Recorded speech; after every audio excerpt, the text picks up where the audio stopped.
Et salut tout le monde. Donc ça va faire bientôt un an que je suis au Japon. Il y a beaucoup de choses qui se sont passées pendant ces un an. Beaucoup de fatigue, beaucoup de travail, beaucoup d'interviews. Donc voilà, je pense que c'est le moment pour moi de vous faire un petit feedback de ces un an au complet au Japon.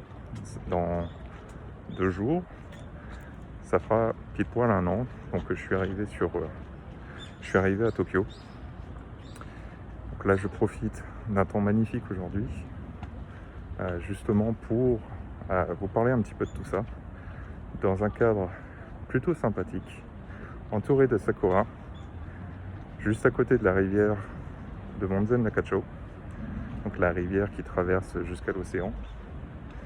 Dans le quartier juste à côté de celui des sumo, que je vous montrerai bientôt.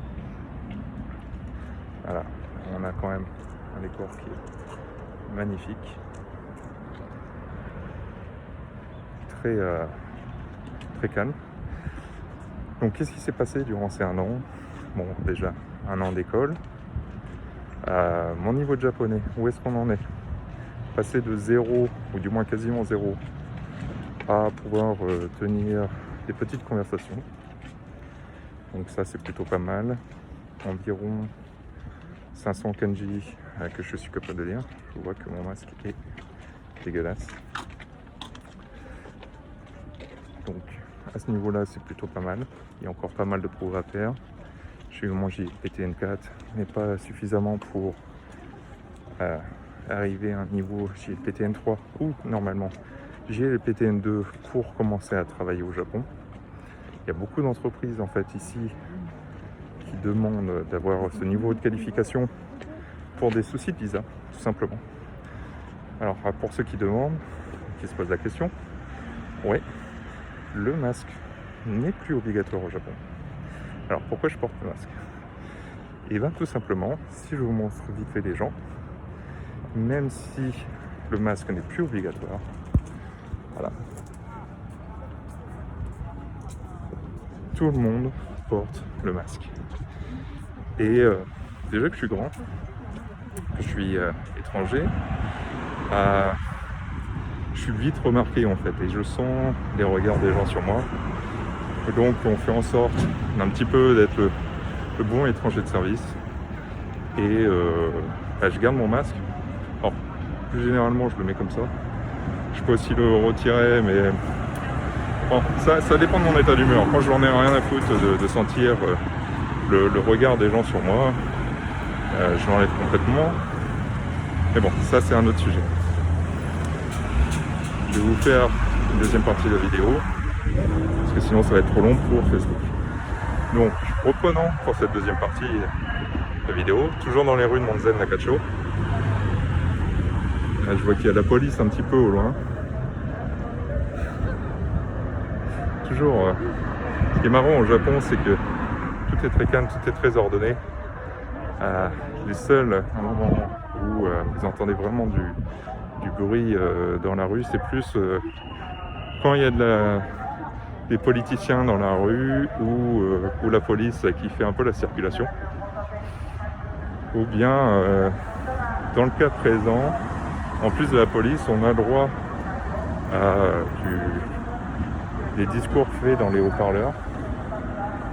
Ah non, c'est un politicien qui est là-bas.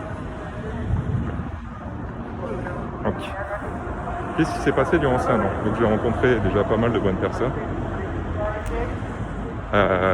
J'ai eu aussi plusieurs copines. Ça s'est plutôt bien passé avec certaines, mais ça accrochait pas par la suite, plus pour différences culturelles et la vision des choses, du moins à l'avenir. Pour beaucoup de personnes que j'ai rencontrées, peu en fait parlent suffisamment bien anglais pour avoir une conversation correcte, ce qui aussi pose problème parce que mon niveau de japonais n'est pas non plus extraordinaire, donc des fois ça crée des tensions pour rien. Mais en règle générale ici les gens sont quand même très accueillants. J'ai pu à maintes reprises le constater, notamment avec des personnes âgées Alors ce qui est assez étonnant, c'est que c'est à double tranchant. Les femmes âgées sont extrêmement gentilles, extrêmement bienveillantes en règle générale. Donc c'est pas non plus 100% du temps. Mais regardez-moi, c'est plutôt pas mal ici. Donc oui, en règle générale, elles sont plutôt bienveillantes. On va continuer le long de la rivière. Mais concernant les hommes âgés, c'est une autre histoire. Il m'est déjà arrivé plusieurs fois de me retrouver dans des situations un peu compliquées. C'était pas forcément lié à moi. Je vous raconterai ça plus tard. Voilà, quand on a un cadre comme ça, quand même juste à côté de l'appartement, c'est quand même plutôt pas mal. Donc ça c'est pareil, ça fait partie des avantages de Tokyo. C'est qu'on a beau être dans la capitale, on n'a pas l'impression, suivant le quartier où on est, de se retrouver en fait dans la capitale. Il n'y a pas c'est assez calme. Il n'y a pas de cris, il n'y a pas de klaxon, il n'y a pas de musique, il n'y a pas de... Enfin, c'est pas très bruyant. Ce quartier-là est, comme je disais, donc c'est très calme. C'est pas Shinjuku, c'est pas Shibuya. Je continue dans une fenêtre. Donc c'est pas Shinjuku, c'est pas Shibuya. C'est un peu la campagne en fait. Là je vais retirer, il n'y a plus personne. Donc, en fait ici c'est un peu la campagne de Tokyo. Alors que pourtant on est au niveau de l'est de Tokyo. Et on est à juste 20 minutes au niveau du train de Shinjuku, Shibuya, donc qui sont vraiment les quartiers ultra dynamiques. On est aussi à un quart d'heure de Harajuku, si je dis pas de conneries. On est à un quart d'heure d'Akihabara, excusez-moi, pas Harajuku. Parce que Harajuku, c'est au niveau de Yoyogi, mais on n'est pas si loin que ça finalement. Vu que c'est pas trop loin de Shinjuku, on n'en est pas trop loin. Voilà. Donc ça c'est le nouveau quartier où j'habite. Pourquoi nouveau quartier? Pendant un an, donc durant cette année, j'ai vécu dans une share house qui se trouvait à Higashi Nagasaki. Donc Higashi Nagasaki, c'est juste au-dessus de Ikebukuro, donc qui est un centre qui est très dynamique. Pareil, j'adore ce quartier très ancien. Maintenant, la grosse différence avec ici, c'est qu'ici il y a plus de temples, il y a la rivière, et c'est surtout que j'adorais mon quartier, mais je ne supportais plus la share house. Donc la vie en share house quand tu as 35 ans, devoir vivre avec des gamins qui ont entre 18 à 25 ans, qui sont dégueulasses, venant de pays différents, où on te laisse la merde dans les chiottes tous les jours, ça tire pas la chasse, entendre le bordel jusqu'à 3-4 heures du matin, tous les soirs. L'isolation ici, c'est pas... les murs, c'est des feuilles de papier. Ce qui fait que ça m'a fatigué. Vraiment, honnêtement, ça m'a fatigué. Donc j'en avais un petit peu marre. Pour le moment, j'ai déménagé ici de façon temporaire. Donc bon, l'avantage, c'est que j'ai pas vraiment accumulé de choses en un an ici. Parce que je savais que de toute façon, j'allais pas rester dans cette share house. Donc autant... Puis les appartements sont très petits, donc autant en rester léger.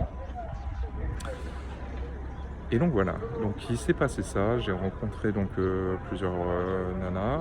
Actuellement je suis avec une japonaise, très gentille depuis maintenant quelques mois.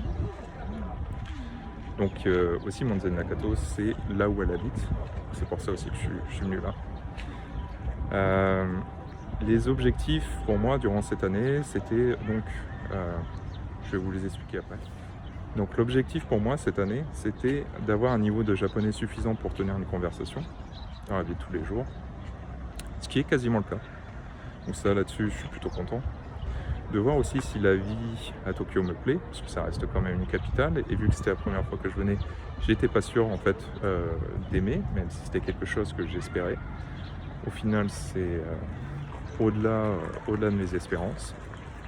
C'est vraiment... Ouais, c'est le monde des bisounours, un petit peu ici. Ouais, faut pas se le cacher. Il y a énormément de points positifs dans la vie de tous les jours. Aucun retard, aucune grève. Même s'ils font grève, mais ils font grève d'une façon un petit peu différente. C'est-à-dire que, par exemple, quand il y a la grève au niveau des transports, la seule différence qu'il y a en fait avec une journée normale, c'est que tu ne payes pas ton billet. Donc en fait, tu n'es pas pénalisé. Ce qui est vraiment très bien. Maintenant, il y a aussi quelques points négatifs, comme quand on ne parle pas japonais couramment. Mais ça se pallie relativement bien. Il n'y a pas... En fait, si on fait l'effort d'essayer de s'adapter, d'essayer de comprendre un petit peu la culture, il n'y a pas tant de ça d'incompréhension. Je suis désolé, je suis en train de prendre une photo. Parce que là, quelque chose de super devant moi. Je vous montre un petit peu. L'arbre, il doit avoir au moins une centaine d'années. C'est absolument magnifique. On continue un petit peu. Donc la vie est vraiment très bien. L'autre objectif que j'avais durant cette année, c'était de me trouver un travail ici, si la vie me plaisait. Donc j'ai commencé à passer des entretiens. J'ai même pas essayé de chercher de contacter des compagnies. Le fait d'être sur LinkedIn, même au Japon, en fait, ça ouvre énormément de portes. Donc j'ai eu pas mal de chasseurs de tête, ceux qui m'ont contacté, notamment pour au niveau c'était quand c'était, je crois que ça devait être en septembre ou octobre, avec la compagnie NetEase, donc ils voulaient s'installer au Japon. Après 2 mois et demi d'entretien et de discussion avec eux, ça a été... en fait, j'ai eu plus une nouvelle. Donc juste avant Noël, j'ai eu plus une nouvelle, moi qui pensais être engagé, jusqu'à début février en fait. Donc je l'ai eu mauvaise parce qu'il m'avait demandé quand même d'annuler mon visa étudiant, donc j'avais pas été jusqu'au bout de la démarche parce que il y avait quelque chose que je sentais pas. Il m'avait promis aussi un salaire absolument astronomique pour le Japon, chose qui me... Bon, d'un côté ça me disait bien, puis d'un autre côté ça me paraissait bizarre et j'ai eu raison en fait d'être sur mes gardes. Je continue après. Et donc, bon, bah là c'était un peu la désillusion. À cause d'eux, vu que je me suis vraiment focus sur tout ce qui était test et entretien, parce que c'est quand même au Japon, il y a une espèce de politique où, en fait, quand tu veux être recruté chez quelqu'un, tu ne fais pas un entretien, mais tu en fais en règle générale plutôt 3 ou 4. Donc, ce qui a été le cas en fait avec toutes les compagnies sur lesquelles par la suite j'ai eu des entretiens. J'ai eu des entretiens avec 6 compagnies différentes et c'est long. Sachant qu'on ne parle pas d'entretien qui dure 15 minutes. Le plus court, ça a été 45 minutes. Le plus long, ça a été 3 heures. Donc voilà. J'ai foiré à cause de NetEase donc ma session de japonais au niveau des cours de octobre à décembre. Non, oui, c'est ça, octobre-décembre. Donc j'ai dû refaire la même là, en janvier jusqu'à maintenant. Je vais passer à la prochaine section donc, au mois d'avril, donc dans quelques jours. Mais je vais devoir arrêter. Alors la raison pour laquelle je vais devoir arrêter est tout simple. J'ai accepté une proposition ici. Je vais vous dire la compagnie après. Donc j'ai eu plusieurs propositions après, je crois que au mois de février. Ouais, au mois de février, j'ai fait 17 entretiens avec 4 compagnies différentes. C'était sport. Sachant que des fois j'avais 2 entretiens par jour. Comme je vous ai dit, les entretiens ça durait plus d'1 heure. Donc ça a été plutôt fatigant, sachant que j'avais les cours à côté. Même si j'avais déjà vu le programme parce que je l'avais foiré avant et que je le refaisais, c'était lourd. Là vraiment j'étais éclaté. Plus la chair à eau, c'était... bon, bref. J'ai reçu sur les 4 dernières compagnies en fait, auxquelles je faisais des entretiens en même temps, j'ai reçu leurs 3 offres le même jour. J'ai reçu une offre qui était absolument dégueulasse, qui était l'équivalent en fait d'un poste de junior, mais en étant superviseur ici. Donc junior au Canada, mais en étant superviseur ici. J'ai eu une proposition qui était aussi beaucoup plus honnête, un petit peu en dessous de ce que je voulais, mais avec une équipe vraiment excellente. Le patron est français en plus. On a bien discuté. C'était l'entretien qui avait duré 3 heures. Et j'ai eu enfin des nouvelles de Square Enix, parce qu'il faut savoir que en fait, c'est ça aussi qui m'a décidé de venir habiter au Japon. C'est que j'avais passé un entretien avec Square Enix au début du Covid, au moment où le Japon avait décidé de fermer ses frontières. Donc il m'avait conseillé, comment je pourrais dire ça, le directeur du département m'avait conseillé justement de commencer à me focus un petit peu sur mon japonais et puis d'attendre que les frontières réouvrent. Donc c'est ce que j'ai fait pendant un an. Et je les ai recontactés en janvier. Donc j'ai eu différents entretiens. Et j'ai eu, après ces différents entretiens avec eux, j'avais plus de nouvelles pendant 3 semaines. Donc ça m'inquiétait vraiment, sachant que les autres poussaient un petit peu pour faire les entretiens assez rapidement.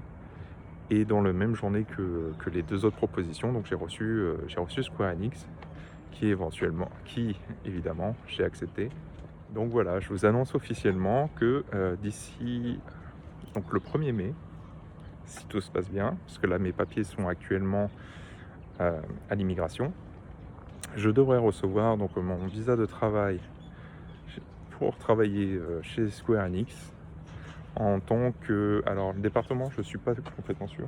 Je ne sais pas si c'est en rigging ou si c'est en recherche et développement technologique. Mais voilà, c'est un rêve d'enfant qui se réalise enfin. On a un temps magnifique. J'ai quelques petits jours de repos devant moi. Il me reste un mois de cours à faire. La vie est belle.